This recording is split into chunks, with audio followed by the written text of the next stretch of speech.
were two wars that were fought by an infant navy. Let me ask you something. 1798 to 1805, now that seems mighty far away and long ago. Yes, it was. But these wars were proving grounds for the great fleets to come. They schooled commanders and their crews for future struggles and convinced the country that ocean commerce had to be protected by a navy. Let's go back to the year 1783. Well, another question. What was going on then? The British left New York at the end of the Revolution. The Treaty of Paris was signed. 8 years of struggle were over. American independence was won. In New York, Washington said farewell to his battle-tested officers. In Annapolis, he resigned his commission as commander-in-chief. He'd been first in war. And now he was first in peace, and first in the hearts of his countrymen. Yes, he retired as a private citizen to farm his fields at Mount Vernon. Well, who are these folks here? A veteran's family. Home came the fighter, the soldier, and the sailor.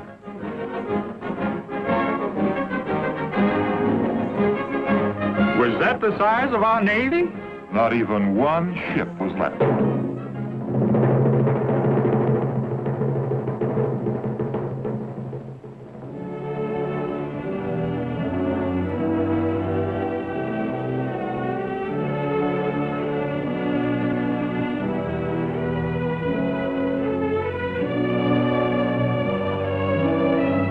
Our victory over Britain appeared a hollow one.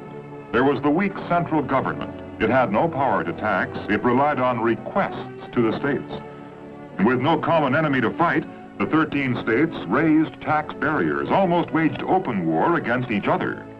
England refused to consider her former colonies as a truly independent nation. Foreign trade suffered. England, France, and Spain closed West Indian ports to United States ships. Unemployment followed. Debts. Veterans lost their homes and farms. Many sought new opportunities in the West. In 1786, in Massachusetts, revolt flared in Shays' Rebellion. Appears to me something had to be done. As a republic, we were mighty young and weak. We didn't want to be begging England to take us back. No, the tide turned. In Philadelphia in 1787, the Constitution was written. But tell me, why did the states wrestle about the Constitution? Well, you see, each was afraid it would sacrifice too much to a central government. But adoption of the Bill of Rights guaranteed personal liberty to every individual. In 1789, Washington became first president, and Hamilton, first Secretary of the Treasury, established government credit. America was ready to take its place in the family of nations. Vermont, the 14th state, joined the new union in 1791. Kentucky in 1792.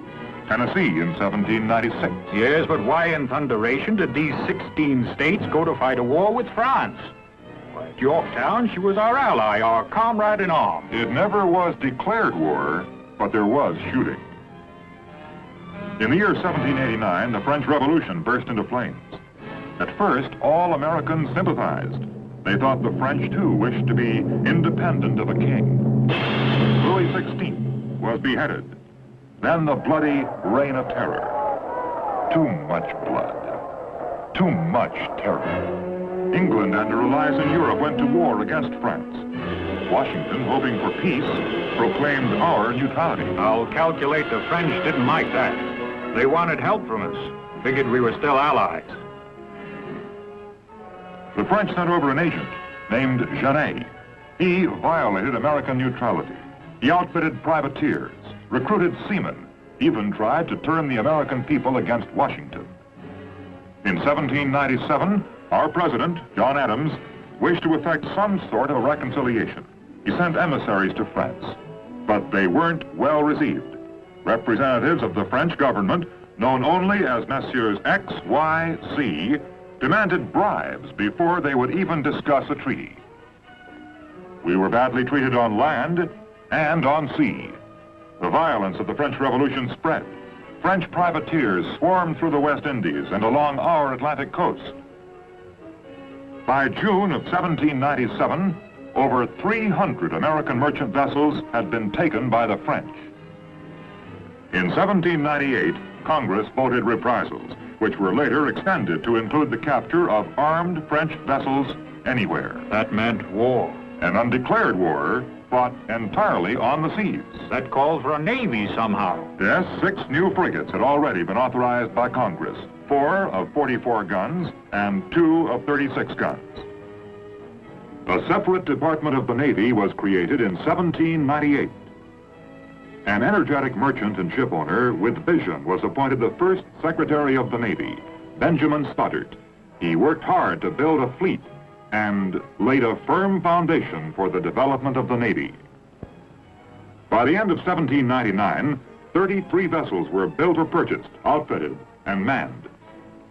Under the new Secretary of the Navy, the number of captains increased from 3 to 28, including Preble, Bainbridge, Rogers, Truxton. To build and maintain ships required shipyards, storehouses, materials, workmen near large cities. All kinds of seagoing men of war.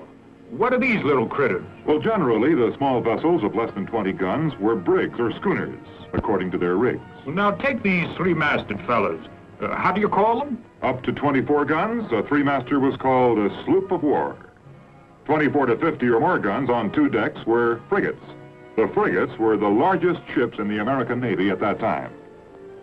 Warships reached their greatest power and efficiency operating in squadrons and fleets. Then they could penetrate blockades and drive lighter vessels from the seas. For the first time, American squadrons were assigned definite stations, convoying American merchant vessels and fighting the French wherever they went. The senior officer of the new United States Navy, Commodore John Berry of Revolutionary War fame, commanded the frigates United States and Constitution and 8 smaller men of war. Commodore Truxton, in the Constellation and 4 lesser warcraft, cruised between St. Christopher and Puerto Rico. A 3rd squadron was stationed in the Windward Passage between Cuba and Haiti under Commodore Tingey in the Ganges. And north of Cuba was Commodore Decatur Sr. in the Delaware and 2 revenue cutters, forerunners of the United States Coast Guard. They held these stations when they were not home for repairs. They searched for privateers and escorted convoys of American merchant ships. The outstanding engagement of the war was off the island of Nevis, February 9, 1799. In a heavy sea, the French frigate Insurgente had lost her main topmast. Captain Barrault was escaping to the cover of St. Eustatius. The Constellation, Commodore Truxton, overtook and forged ahead of her antagonist, raking her several times.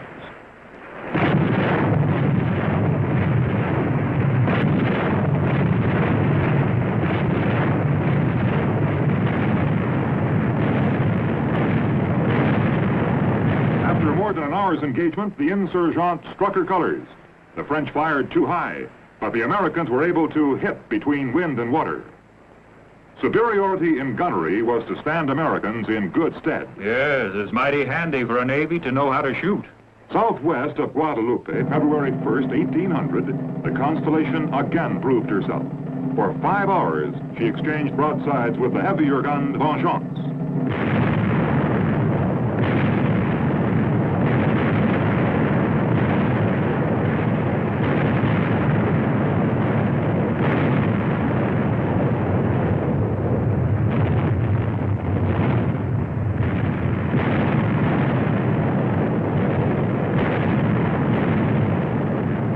Commodore Truxton had a well-organized and a well-trained ship.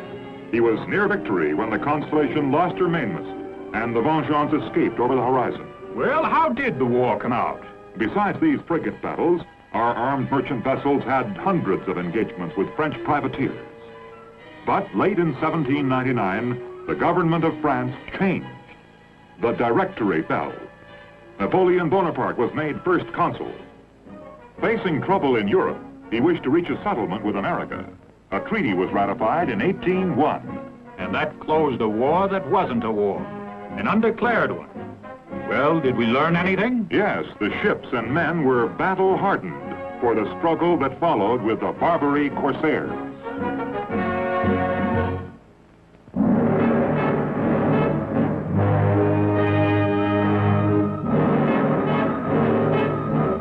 Barbary States stretched along the northern coast of Africa. Arabs, Moors, Turks, Mohammedans, most of them. The Barbary States had practiced piracy for centuries. They sought plunder and captives to be held for ransom. They were experts at boarding and hand-to-hand fighting. Why didn't the nations get together and stop them? Because the rulers of Europe distrusted each other, they would not make a combined effort against the corsairs. The Barbary rulers were quick to take advantage of a young, weak nation like the United States. In accordance with time-honored practice, tribute was expected as a price for peace.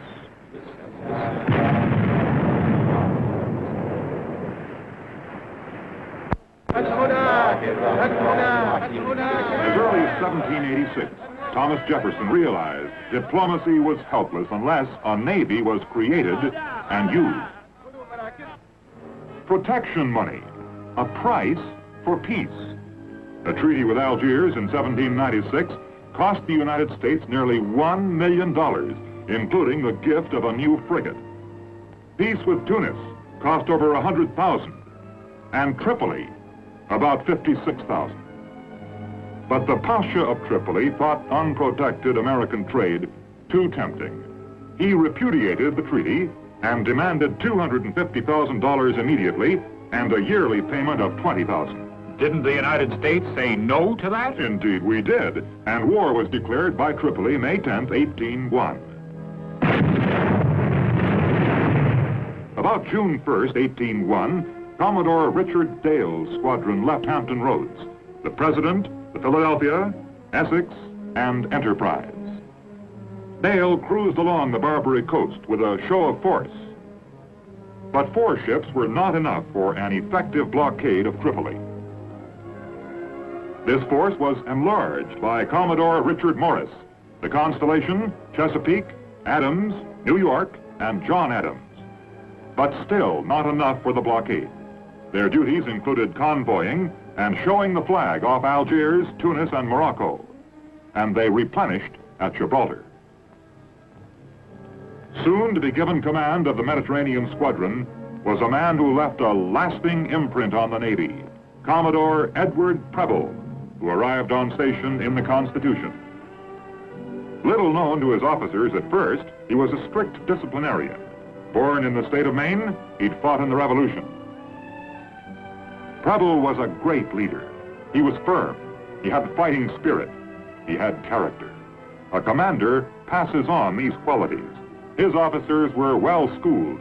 They were given high standards and were in themselves great commanders with the Preble fighting spirit.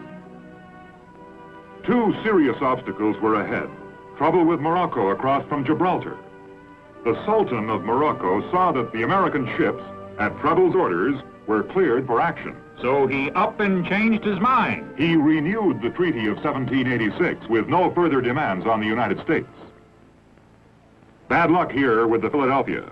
She had been sent ahead to blockade Tripoli. Chasing an enemy craft close inshore, she hit an uncharted reef. Ran aground, eh? What did the skipper do to get her off? Well, Captain Bainbridge laid all sails aback, tried to lighten ship. He cut away her foremast, cast off her anchors, jettisoned many of her guns, but kept some to fight with. After 4 hours, Bainbridge had to surrender. The enemy floated the Philadelphia and brought her in triumphantly. The Pasha of Tripoli was pleased. He held the Philadelphia's officers and crew for an enormous ransom. But Commodore Preble was not pleased. A powerful American ship was now turned against him. He had only the frigate Constitution of equal metal to meet her.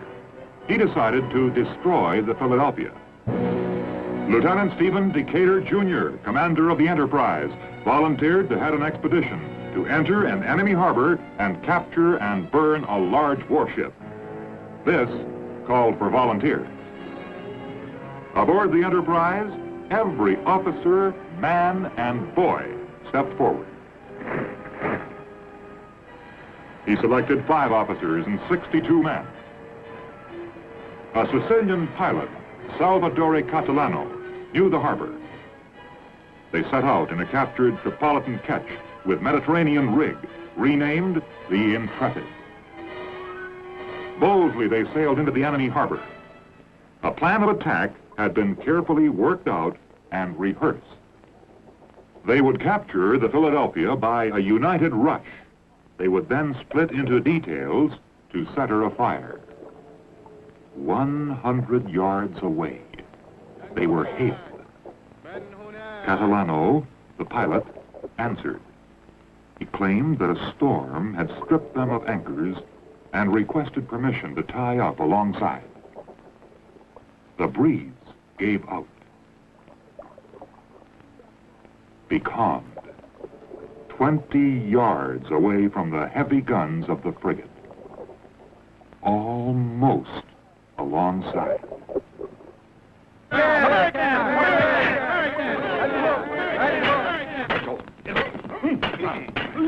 What's that, sir?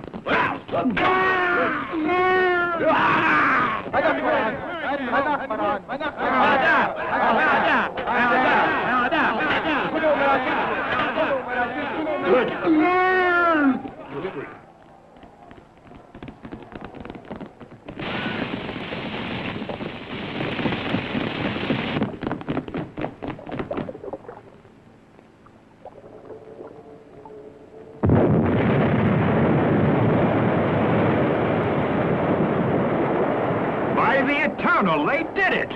It was called a bold and daring act. This was from a British admiral, the great Lord Nelson. Decatur was promoted to captain and presented with a sword by a grateful Congress. Yep, he raided it. Now, what's that peculiar floating object? That's a bomb vessel for siege work. Commodore Preble borrowed 2 of them from the King of the Two Sicilies. He was going to close in and bombard Tripoli. Preble sailed into the harbor of Tripoli with a squadron of schooners and brigs. The Enterprise, Nautilus, Argus, Siren, Scourge, Vixen, in addition to 6 gunboats mounting 1 gun each, 2 bomb vessels, and the flagship Constitution. With him were over 1,000 officers and men. They were attacking a walled city, defended by an army of 25,000, by forts and batteries mounting 115 guns, and a Tripolitan naval force of a brig, 2 schooners, 2 large galleys, and 19 gunboats. The first attack began on August 3rd, 1804. Preble took his entire fleet within point-blank range of the shore batteries. Captain Summers commanded the 1st Gunboat Division. Captain Stephen Decatur, the 2nd. Enemy ships and shore batteries opened up at grape-shot distance. Captain Decatur advanced toward the enemy's eastern division of 9 gunboats. The enemy closed. Captain Summers, even with his sweeps out, couldn't fetch windward to join Decatur. In gunboat number 1, he bore down on 5 of the enemy's western division, engaged within pistol shot, and drove them among the rocks. Captain Decatur, in number 4 gunboat, carried 1 enemy gunboat and then took a second. Was saved by Reuben James. Lieutenant Tripp, in gunboat number 6, boarded an enemy, was cut off. He cleared the deck and hauled down the enemy colors. The brother of Stephen Decatur, Lieutenant James Decatur, was the only officer killed. Preble broke off the action, but returned 4 days later. The bomb vessels threw shells into the town. From their prison ashore, Bainbridge, former captain of the Philadelphia, and his officers watched the battle. Their men had been forced to carry ammunition for the enemy.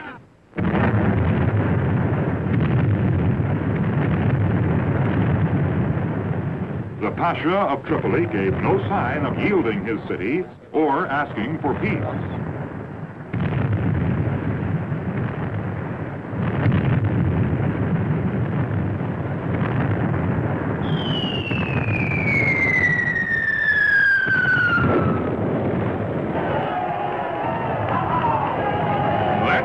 Couldn't help but please those fellas. Preble had another idea. A fire ship loaded with explosives to destroy the harbor shipping and shatter the Pasha's castle. the same Intrepid that had burned the Philadelphia. In her hold, 100 barrels of powder, 150 shells. Slow-burning fuses led to the powder magazine. The Intrepid, Captain Summers, was manned by a volunteer crew of 13. 13. Preble waited. And the Argus, Nautilus, and Vixen stood by to take off the crew of the fire ship. Would the Intrepid repeat her great deed? Would her luck hold? The enemy was restive.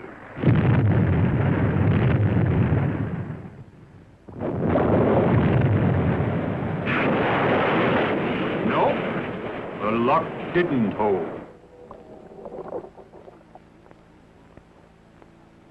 Subsequently, Preble was ordered home, and the Pasha was now faced by Commodore Barron. The new Commodore brought out William Eaton, Navy agent for the Barbary States, who had a plan. The brother of the Pasha of Tripoli was Hamid Karamanli. He had claimed the throne of Tripoli, had been defeated, and driven into Egypt. It was Eaton's idea to put Hamid back on the throne of Tripoli. A native army of 400 men was gathered in Egypt. Frequent disorders and desertions among them reduced this number. From the fleet came 7 United States Marines. They were under Lieutenant O'Bannon. And this army started out with 107 camels.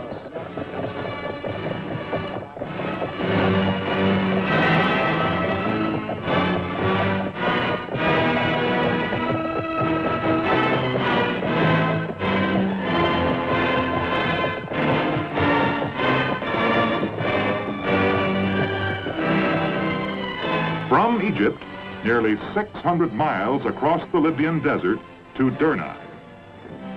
It was an extraordinary march, one of the most difficult in military history. With the Marine Corps, it was the start of a great tradition, a march from Egypt to the shores of Tripoli.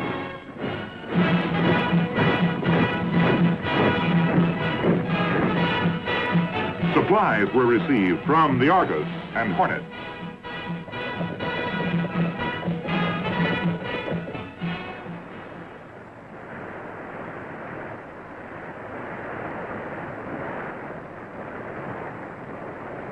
Reaching Derna, the attack was coordinated with the guns of the Argus, Hornet, and Nautilus, guns on which the hope of victory rested.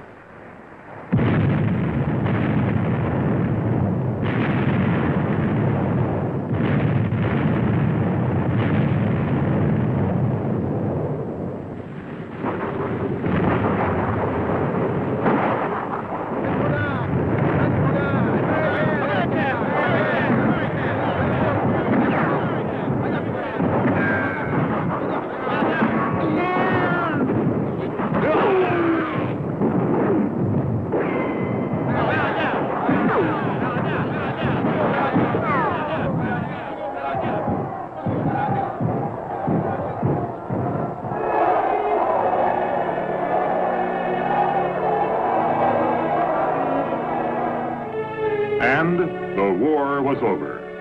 There was peace in the Mediterranean and at home for a while. Well, did the war teach us anything? Yes, commerce needs naval protection. The United States, refusing to tolerate piracy, had humbled the proud rulers of Barbary and gained prestige in the eyes of the world. The young Navy had beaten the pirates at their favorite hand-to-hand tactics, adding to the growth of a fighting tradition. The war produced great leaders: Preble, Decatur, Tripp, and Somers. Bainbridge, who will emerge from captivity to win victories.